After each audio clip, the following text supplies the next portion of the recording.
Assalamualaikum warahmatullahi wabarakatuh. Selamat sore, mahasiswa-mahasiswi semester 2 kelas reguler. Pada sore hari ini, saya akan menyampaikan materi terakhir kita mengenai lembaga-lembaga independen di Indonesia. Oke, baik. Setelah minggu lalu sudah kita bahas mengenai lembaga negara yang non-independen. Hari ini yang akan kita bahas adalah lembaga-lembaga independen yang ada di Indonesia, di mana sebelum adanya amandemen UUD 1945, kita sudah mengetahui bahwa di Indonesia ini tidak hanya terdiri dari lembaga-lembaga negara yang non-independen saja, melainkan ada beberapa lembaga-lembaga negara juga yang sifatnya adalah independen, alias mandiri, bebas dari intervensi maupun campur tangan dari pihak lain maupun lembaga negara yang lain.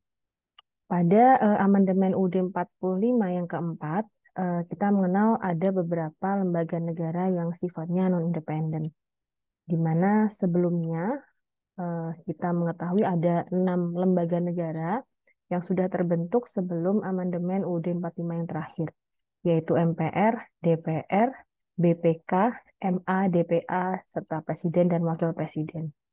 Kemudian setelah Undang-Undang Dasar 45 ini di amandemen yang terakhir, jumlah lembaga-lembaga negara yang ada di Indonesia ada yang dihapuskan dan ada yang dimunculkan sebagai lembaga negara yang baru. Untuk lembaga negara yang dihapuskan adalah DPA alias Dewan Pertimbangan Agung.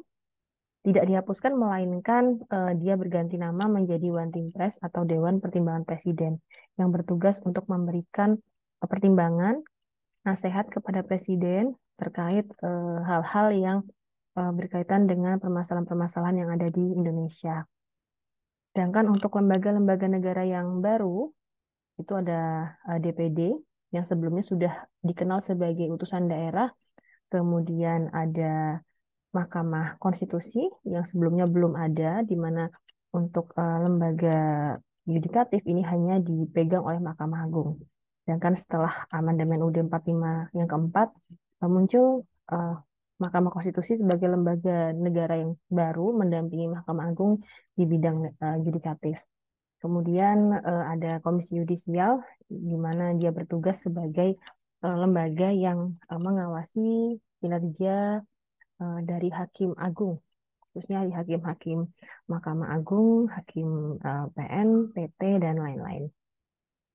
Oke, untuk slide pertama, jadi amandemen UUD 45 ini menjadi dasar terbentuknya beberapa lembaga negara yang bersifat independen dan pada sistem hukum di Indonesia. Kemudian berkembangnya politik hukum di Indonesia juga menciptakan lembaga-lembaga negara yang independen. Karena seperti yang kita ketahui bahwa lembaga negara yang sifatnya non-independen itu memang tidak bisa untuk berjalan sendiri, bekerja sendiri tanpa didampingi oleh lembaga-lembaga negara yang bersifat independen. Karena independen berarti ini ada fokus kewenangan, fokus kebijakan yang harus dilaksanakan oleh suatu lembaga yang sifatnya independen. Misalnya pada hal-hal yang terkait korupsi. Ini Indonesia memiliki lembaga negara yang bernama KPK, di mana KPK ini dibentuk dengan tujuan untuk fokus menyelesaikan permasalahan-permasalahan terkait kasus-kasus korupsi yang banyak terjadi. Kemudian, negara Indonesia ini membutuhkan peran dari lembaga independen, terutama untuk menyelesaikan permasalahan yang bebas dari campur tangan pihak manapun. Jadi, pemerintah membentuk lembaga negara independen ini tujuannya antara lain jangan sampai hal-hal yang sekiranya menjadi fokus pekerjaan suatu lembaga negara independen itu tidak dicampur aduk maupun diintervensi dari lembaga negara lain karena sudah memiliki masing-masing tupoksi, sudah memiliki masing-masing kewenangan, kebijakan, tugasnya sendiri-sendiri, sehingga tidak ada tumpang tindih kewenangan, tidak ada tumpang tindih kebijakan, tidak ada tumpang tindih tugas antar lembaga negara yang sifatnya independen maupun yang bersifat non-independen. Selanjutnya, pembentukan lembaga-lembaga negara yang bersifat independen ini harus memiliki landasan pijak yang kuat serta paradigma yang jelas sehingga keberadaannya dapat membawa manfaat bagi kepentingan publik pada umumnya dan bagi penataan sistem ketatanegaraan pada khususnya. Seperti saya sampaikan tadi bahwa dalam membentuk lembaga independen ini pemerintah tidak eh, tanpa didasari oleh tujuan tertentu. Pasti ada tujuan tertentu, pasti ada pertimbangan tertentu mengapa suatu lembaga negara independen ini kemudian dibentuk. Yang tadi saya sampaikan, misalnya terkait korupsi, berarti ini kita butuh lembaga khusus menangani kasus korupsi. Kemudian misalnya ada lembaga yang eh, untuk melindungi eh, perempuan maupun anak-anak. Ini membentuk suatu lembaga yang kita ketahui sebagai Komnas Perlindungan Anak, Komnas Perlindungan Perempuan. Misalnya juga terkait pemilu, ini kita ketahui ada Komisi Pemilihan Umum atau KPU. Nah, ini ada tujuan, ada landasan pijak yang kuat, dasarnya, pertimbangannya, kenapa akhirnya pemerintah membentuk suatu lembaga negara independen di Indonesia di samping lembaga-lembaga negara yang bersifat non-independen yang telah kita ketahui dan sudah ada sebelumnya. Dan selain itu, manfaatnya juga kita harus perhatikan, pemerintah pasti memperhatikan apakah dengan adanya eh, lembaga negara independen yang dibentuk, yang dimunculkan ini memberikan manfaat atau justru malah menimbulkan kerugian bagi masyarakat atau bahkan menimbulkan suatu tumpang tindih kewenangan, kebijakan, atau tugas antar lembaga negara lain yang sudah ada.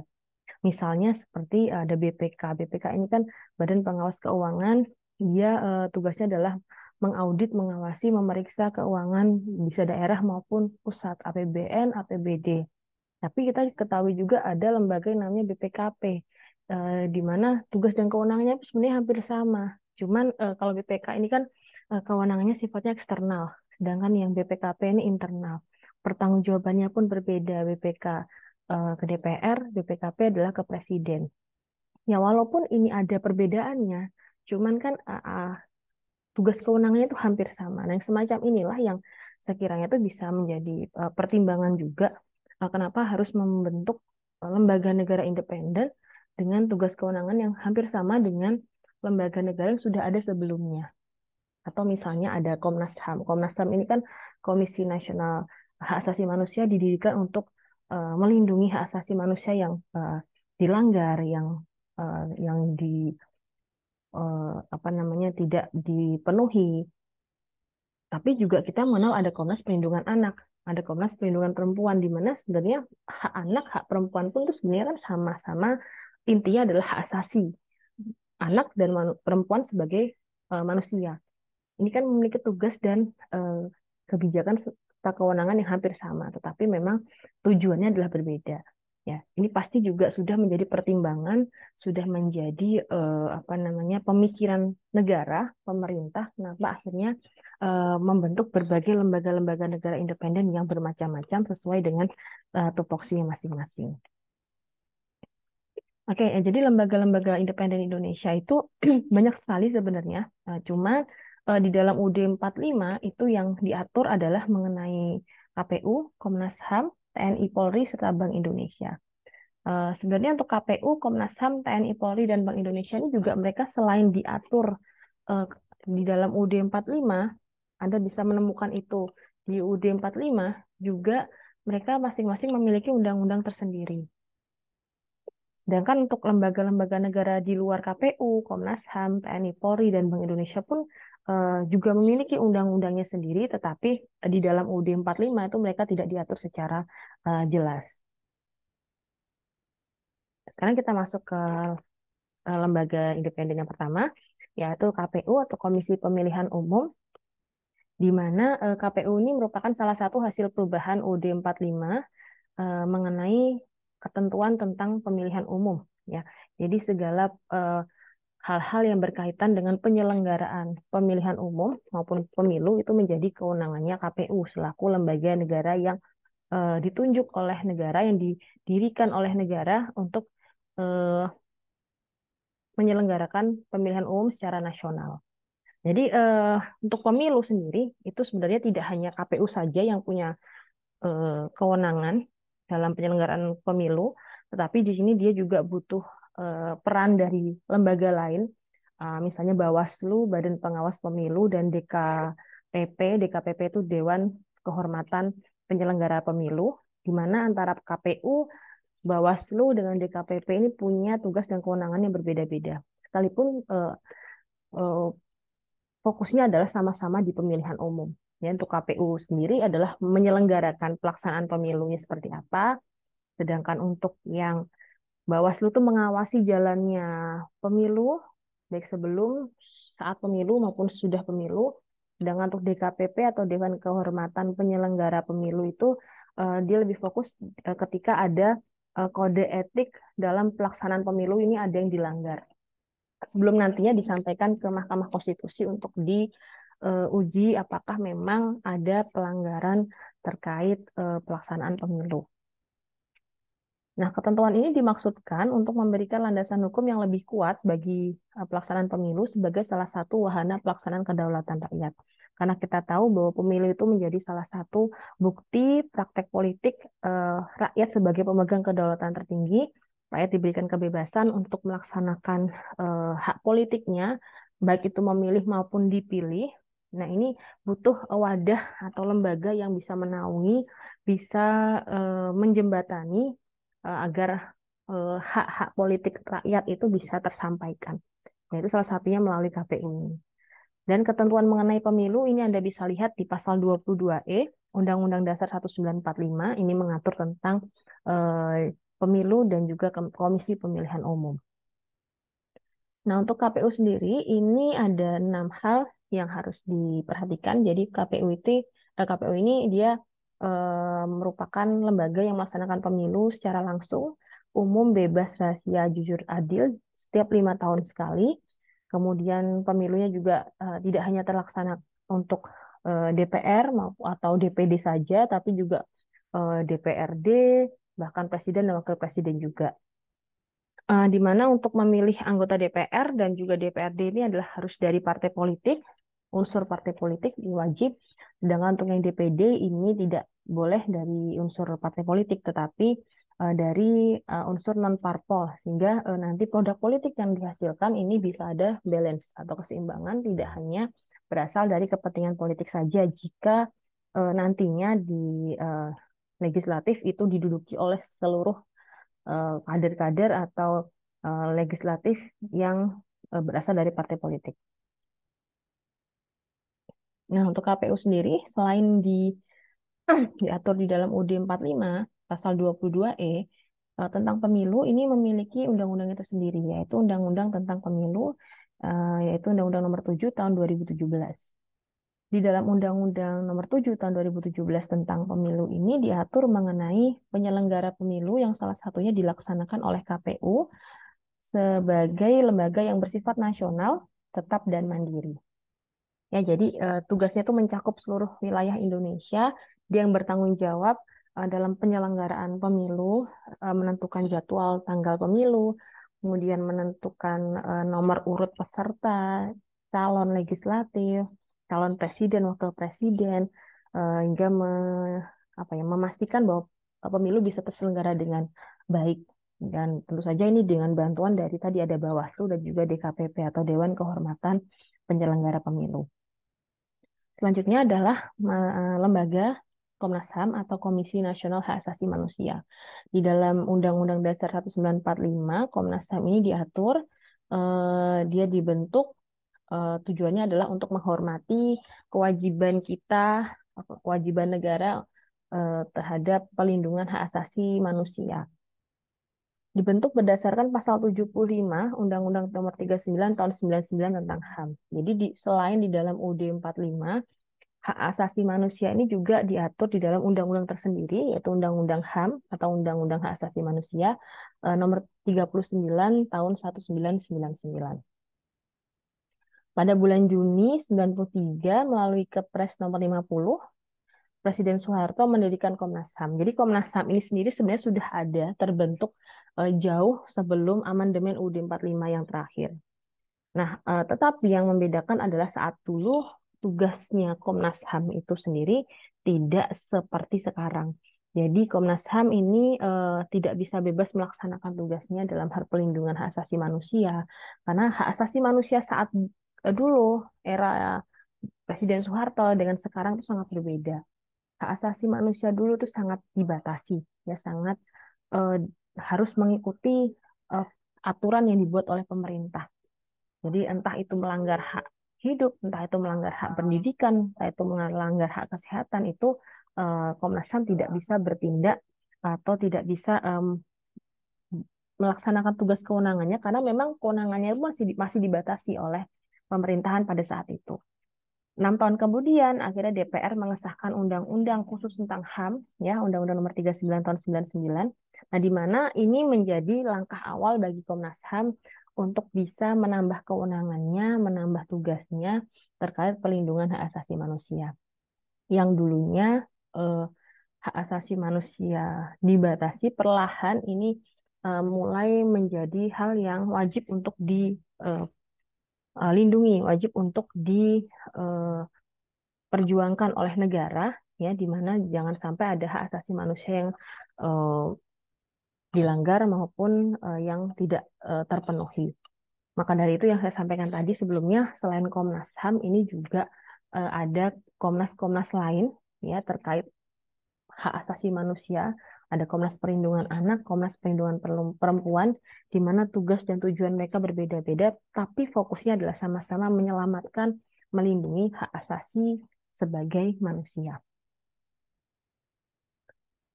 Tujuan dan fungsi didirikannya Komnas HAM ini adalah yang pertama mengembangkan kondisi yang kondusif bagi pelaksanaan hak asasi manusia sesuai dengan Pancasila, UUD 45 dan Piagam PBB.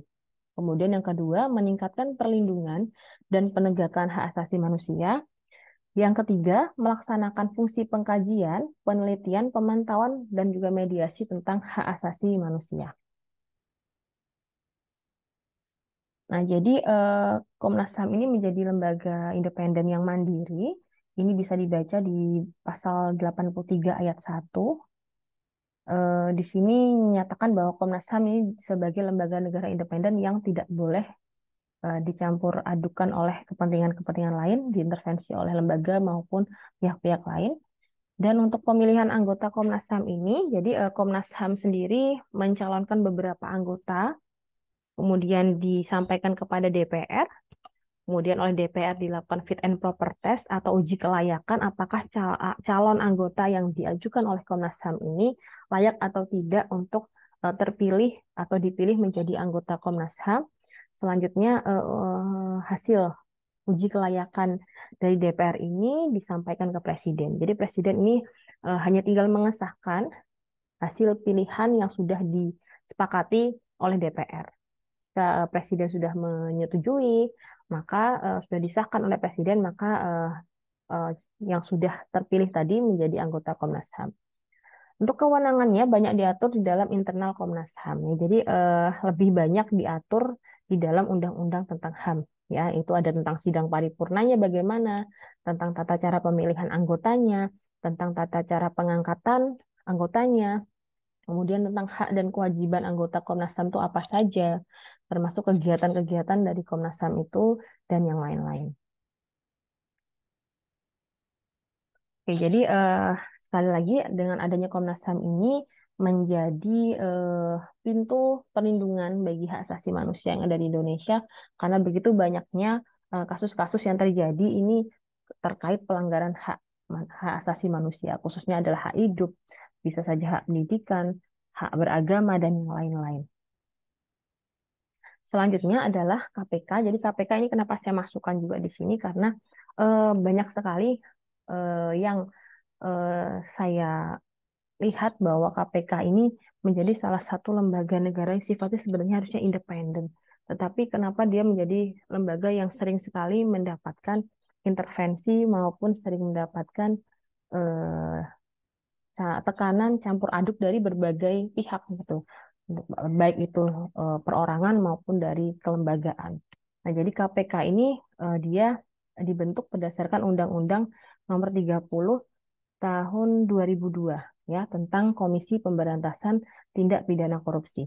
Di dalam Undang-Undang Dasar 45 ini tidak diatur mengenai KPK. Jadi KPK hanya memiliki undang-undang tentang KPK ya yaitu Undang-Undang Nomor 30 tahun 2002 tentang Tipikor. di mana tugas KPK ini adalah berkoordinasi dengan instansi yang berwenang, kemudian untuk memberantas tipikor, kemudian mengawasi pemberantasan tipikor, menyelidiki, menyidik, dan menuntut terhadap pelaku tipikor, serta melakukan tindakan pencegahan tipikor, dan memonitor terhadap penyelenggaraan pemerintahan negara. Yang kita ketahui sekarang sedang ada kasus bahwa di KPK ini ditemukan oleh Dewan Pengawas KPK ada pungli sebesar 4 miliar. Nah, ini hal-hal semacam inilah yang akhirnya kenapa bisa terjadi seperti itu? Eh, apakah eh, begitu besarnya kasus korupsi, banyaknya kasus korupsi di Indonesia ini yang menjadikan akhirnya lembaga ini sering mendapatkan eh, tekanan, mendapatkan intervensi dari berbagai pihak gitu supaya kasus-kasus korupsi yang sebenarnya banyak terjadi di mana-mana tuh jangan sampai terbongkar. Nah, Dewan Pengawas yang mengawasi ini sifatnya juga eksternal, jadi tidak dari pihak internal sehingga lebih adil ya ketika mengawasi, ketika menemukan hal-hal yang sekiranya memang bertentangan dengan aturan. Ya, seperti yang tadi saya sampaikan, ternyata ada ditemukan pungli dan lain-lain. Nah, ini kenapa sampai bisa terjadi? Dan bahkan kemarin juga ramai bahwa KPK sendiri sempat memberhentikan salah satu direktur penyelidikannya di yang berasal dari institusi Polri. Jadi kan di dalam KPK ini juga ada ya dari institusi Polri, dari institusi kejaksaan yang ditempatkan di situ sebagai penyelidik. Nah, dan juga sebagai penyidik. Nah, kemarin juga sempat ramai ada direktur penyelidikannya yang akhirnya diminta untuk diberhentikan oleh Ketua KPK, tetapi oleh Kapolri tidak diizinkan untuk dilepas. Maka ini menjadi polemik gitu. Kenapa antara institusi Polri dengan KPK ini harus terjadi hal-hal yang sifatnya ada crash di dalamnya. Padahal kan KPK, Kejaksaan, Polri, TNI, maupun instansi-instansi dan lembaga lain itu seharusnya bisa saling bekerja sama ya untuk memberantas korupsi, untuk bisa memecahkan kasus-kasus korupsi ini, ya membongkar kasus-kasus korupsi dan memberantasnya. Seharusnya seperti itu. Tapi kenapa kok antar lembaga ini masih saling mengintervensi satu sama lain? Nah, ini yang menarik gitu ya. Kenapa sifat yang independennya KPK ini tidak bisa terlaksana 100% gitu ya, malah justru tidak tidak independen lagi gitu ya. Seolah-olah tidak independen lagi. Nah, untuk pimpinan KPK ini pemilihannya dipilih oleh DPR. Nah, DPR ini berdasarkan usulan dari Presiden. Jadi Presiden mengusulkan calon yang sekiranya pantas untuk dijadikan kepimpinan KPK, lalu oleh DPR dilakukan fit and proper test atau uji kelayakan untuk kemudian dinyatakan layak atau tidak menjadi pimpinan KPK. Tentu saja selain oleh DPR ada namanya pansel atau panitia seleksi yang melibatkan tokoh masyarakat dan juga unsur-unsur pemerintah. Selanjutnya ada Tentara Nasional Indonesia dan Kepolisian Negara Republik Indonesia atau TNI Polri. Jadi untuk TNI Polri ini dulu sebelum amandemen UUD 45 merupakan satu kesatuan yang tergabung dalam ABRI, ya, Angkatan Bersenjata Republik Indonesia. Lalu kemudian dipecah, ya, tidak ada yang namanya ABRI lagi, tetapi TNI berdiri sendiri, Polri pun berdiri sendiri. Tetapi dua lembaga negara ini bertanggung jawabnya sama-sama kepada Presiden. Untuk TNI dipimpin oleh Jenderal TNI yang bisa berasal dari Angkatan Darat, Angkatan Laut maupun Angkatan Udara. Sedangkan untuk Polri dipimpin oleh Kepala Polisi Republik Indonesia atau Kapolri.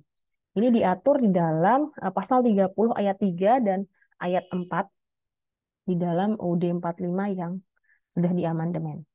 Dengan tugas yang berbeda-beda.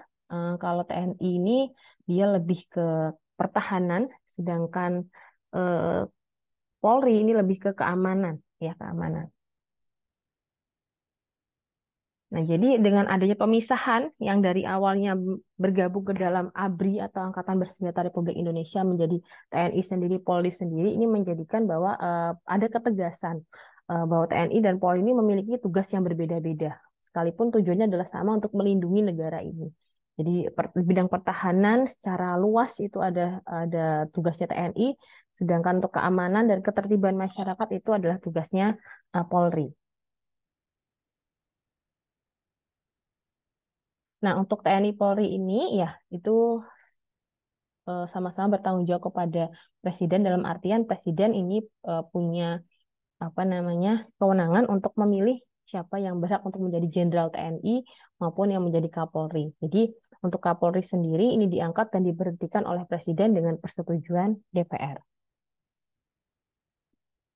Nah, untuk Undang-Undang Nomor 34 Tahun 2004 ini tentang TNI Polri, dia eh, mengatur mengenai eh, pengerahan dan penggunaan kekuatan militer TNI yang berkedudukan di bawah presiden. Kemudian untuk TNI dipimpin oleh seorang panglima atau jenderal TNI, di mana dia juga sama seperti Kapolri tadi, diangkat dan diberhentikan oleh presiden setelah mendapatkan persetujuan DPR.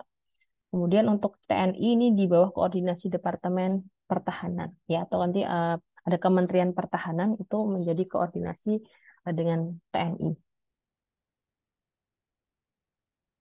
Kemudian untuk TNI ini berperan sebagai alat negara di bidang pertahanan.